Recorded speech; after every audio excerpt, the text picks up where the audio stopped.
எல்லாருக்கும் வணக்கம். ரெனா வீட்டு சமையலில் இன்றைக்கி ரொம்ப சுவையான எறா மசாலா தான் பார்க்க போகிறோம். சுட சுட சாதம், அதுக்கப்புறம் சாம்பார் சாதம், ரச சாதம் எல்லாத்துக்குமே அட்டகாசமாக இருக்கும். குயிக்காக ஒரு எறா மசாலா பண்ணோன்னா கண்டிப்பாக இந்த முறையில் செஞ்சு பாருங்கள். வீட்டில் எல்லாருமே ரொம்ப விரும்பி சாப்பிடுவாங்க. அந்த சுவையான எறா மசாலா எப்படி செய்கிறதுன்னு வாங்க பார்த்துடலாம்.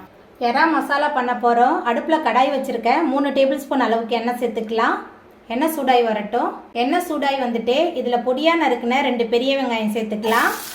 கொஞ்சமாக கருவேப்பிலை, வெங்காயம் கருவேப்பிலை சேர்த்துட்டு நல்லா கலந்து விட்டு வதக்கி விட்டுடலாம்.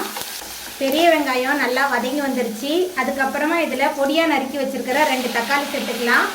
வெங்காயம் தக்காளி 2த்தையும் சேர்த்துட்டு நல்லா கலந்து விட்டு வதக்கிடலாம்.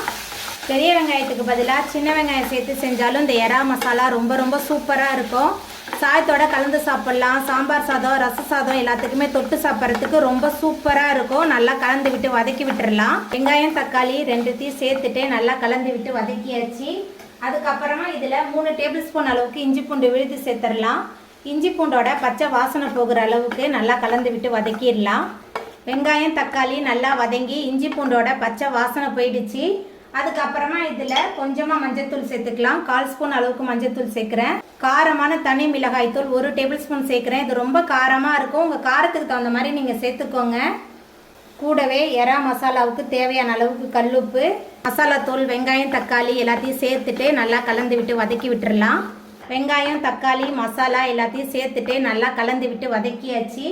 அதுக்கப்புறமா இதில் நம்ம சுத்தம் பண்ணி வச்சுருக்கிற எறா சேர்த்துக்கலாம். எறா சேர்த்துட்டு நல்லா கலந்து விட்டுடலாம். தண்ணிலாம் எதுவுமே சேர்க்க வேணாம், ஏன்னா இந்த இறால்லே தண்ணி இருக்கும். அதனால் நல்லா கலந்து விட்டுடலாம். கலந்ததுக்கு அப்புறமா ஒரு மூடி போட்டு வச்சிடலாம். இறால் நல்லா வெந்து வரட்டும். பாருங்கள், நம்ம தண்ணியே சேர்க்கல, ஆனால் இந்த இறால்லேருந்து எவ்வளோ தண்ணி வந்திருக்குன்னு சொல்லிட்டு நம்மளுக்கு சேர்த்த இறால்லாம் சூப்பராக வெந்து வந்துருச்சு. நல்லா சுட சுட சாதத்தோடு வச்சு சாப்பிட்றதுக்கு இந்த எறா மசாலா ரொம்ப ரொம்ப சூப்பராக இருக்கும். இப்போ நம்ம அடுப்பு ஆஃப் பண்ணிடலாம். அவ்வளோதாங்க, சிம்பிள் அண்ட் டேஸ்டியாக செய்யக்கூடிய ரொம்ப ரொம்ப சுவையான எறா மசாலா சூப்பராக ரெடி ஆகிட்டு. இந்த சுவையான எறா மசாலாவை நீங்களும் உங்கள் வீட்டில் செஞ்சு பாருங்கள். இந்த வீடியோ உங்களுக்கு பிடிச்சிருந்தா லைக் பண்ணுங்கள், ஷேர் பண்ணுங்கள், கமெண்ட் பண்ணுங்கள், சப்ஸ்கிரைப் பண்ணுங்கள். அப்படியே பக்கத்தில் உள்ள பெல் பட்டனையும் கிளிக் பண்ணிடுங்க.